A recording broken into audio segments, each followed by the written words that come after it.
Welcome to Good Goodbyes, the Funeral Facts podcast. We are really glad you found us.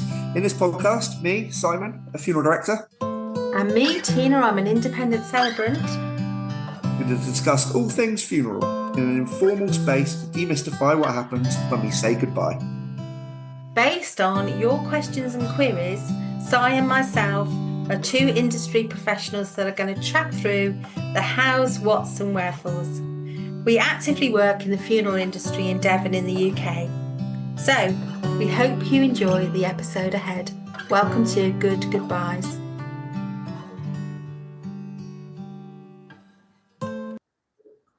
Hello and welcome to Good Goodbyes with me, Si. And this is Tina. So today, what we're talking about?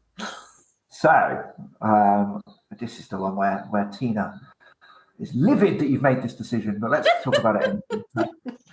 Family-led funerals. So this is where the family decide that, with the greatest will in the world, we're not necessarily going to have a stranger stand up and talk about mum. Let's do it ourselves. And that can be for any number of reasons. For a lot of people, they feel that they want to take the ownership and take that on their shoulders and feel they can do that. The flip side of that is it's really hard when you're really emotional. This is not an easy thing to do, but it can make a service very personal. It's interesting actually, because family-led funerals are really intimate, and often the family are really clear from the onset that they want to have a family-led funeral. They've kind of even had some chats about it before the death of their person. But interestingly, celebrants sometimes do get involved in them as an advisor. So I've had phone calls from people saying, look, we want to lead a funeral. We don't want to book you. And I was like, it's okay, I'm not offended. I'll say, like, what do we need to be thinking about? So I can direct them to some resources. I can say, look, this is the way it goes. This is good things to be thinking about. I chatted someone through this last year who their brother had died overseas. They had the ashes and they wanted to have a memorial service, but they wanted that to be really family-led. They didn't want any officiants there. And he just sort of talked me through what they were planning to do and was that a good order? And I just made a few suggestions about where music might land and give people a breathing space from the emotion. And it's just a phone call. And I think a lot of celebrants and officiants would probably do that for you. We're here, obviously, for you to utilise in all sorts of different ways. Absolutely. And actually, it's funny you say it. I hadn't even sort of thought about it in my head, but I've had celebrants act almost as a master of ceremonies.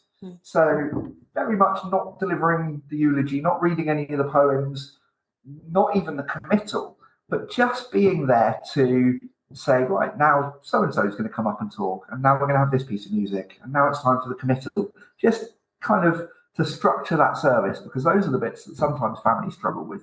They kind of can be a little bit awkward of, right, who's next? What are we doing? And I think that works quite nicely as well, because it's still from the heart. You've still got someone standing up and kind of talking about their person that they know, but you've also got that support from a celebrant or from someone that knows what works, has access to all of those readings, can say, look, these are the words to a blessing. If you want me to kind of send it over so you know what to say, and I think that is a big help, because we do this a lot. We know what works, we know how the flow works, where the tribute should go, or where you should have your different pieces of music, because we see it all the time. And that bit of guidance actually is never a bad thing. Yeah, because if I think about my mum's funeral, we had a celebrant. Now, of course, we would probably be labelled as having a family-led affair, because we've got the in-house expertise, let's put it like that, in our family. So we probably would have what would be labelled as a family-led funeral.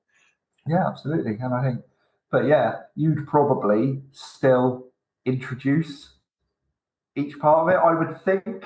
Yeah, absolutely. Well, I'd want to contribute to the order of things, so there was a nice flow, and I would be very comfortable saying, and now we're going to hear from my sister or whatever.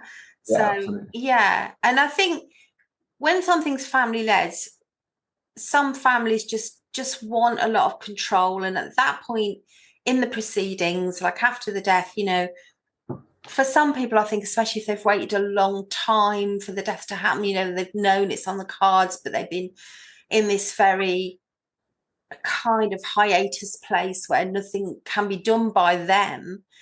Actually then at that point to say, right, this is what we can do, is very enabling for some families, and actually is absolutely the right thing for them. Yeah. And I mean, family led doesn't necessarily mean putting it on your shoulders that you've got to stand up and talk and deliver a eulogy. I've had families that have just wanted the chapel to themselves. They very much just said, right, here's 4 pieces of music, leave us alone.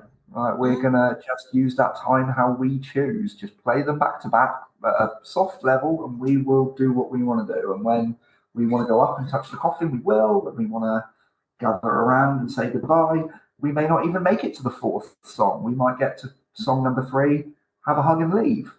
But leave us to it. And actually, I've said it before, that space is yours to do as you see fit. Ultimately, if that's what you need for your goodbye, do that.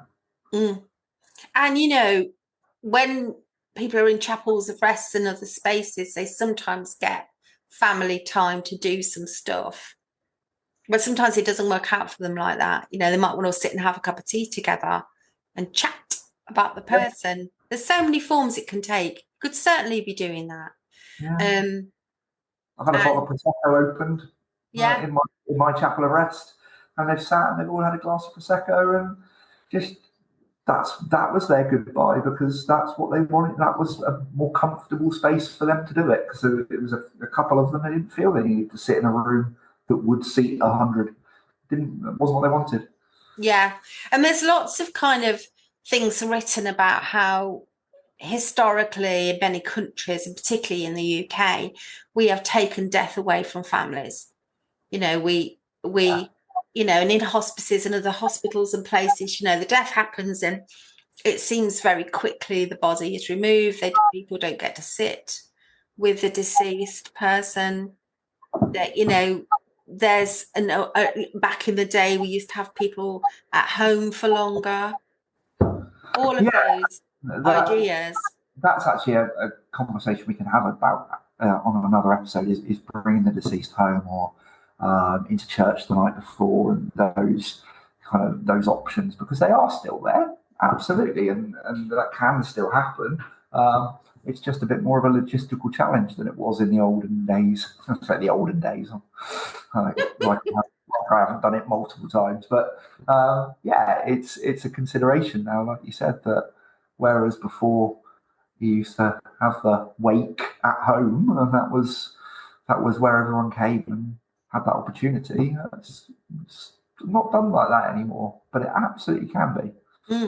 More prevalent, I suppose. It's funny, in my aunt, who was in my great aunt, who's in South Wales, the valleys communities still do that. And some of the travelling community do that as well. They want their person home, and absolutely we can facilitate it. It's just it's another conversation. Yeah. Death has been kind of distance from a lot of us in the lives we lead, isn't it? Yeah. But family-led funerals, definitely a thing looking into if that's of interest to you as a family and you're listening to this. So, yeah. As always, have a conversation, work out what that looks like, whether you need that little bit of support to make it a service, as opposed to a bit of a bun fight where there's 10 of you trying to get your words in and not leaving enough room for music. There are professionals out there like Tina who would be more than happy to guide you through it and not necessarily be there on the day. That is actually such a good point, because one of the things about having an officiant or someone else is you have got a middle person to navigate through family dynamics. Yeah, and keep an eye on the clock. Yeah. Yeah, to be able to say, actually, you've written a 10,000 word eulogy, we can't do that. Whereas the family, if 5 of them have done that, we're in some serious trouble. Yeah. Depending where you're going to be, there's definitely factors to think about, really. Absolutely. Thanks for joining us on this one. I think it's been an interesting little chat and some food for thought. If you've thought, I'll take it on my own shoulders, you absolutely can. Whether you want to when it comes down to it, very different story. Yeah, good point. Thank you for joining us. We'll meet you next time. Take care. You've been listening to Good Goobyes, the Funeral Facts podcast. Please do like, subscribe, comment and share. Drop any questions on our social media, on Instagram, or in the text option in the show notes. Si and I are qualified professionals, but we always advise our clients to seek any additional support from medical practitioners if they need to. And we hope you enjoyed this episode. Stay well and be kind to one another.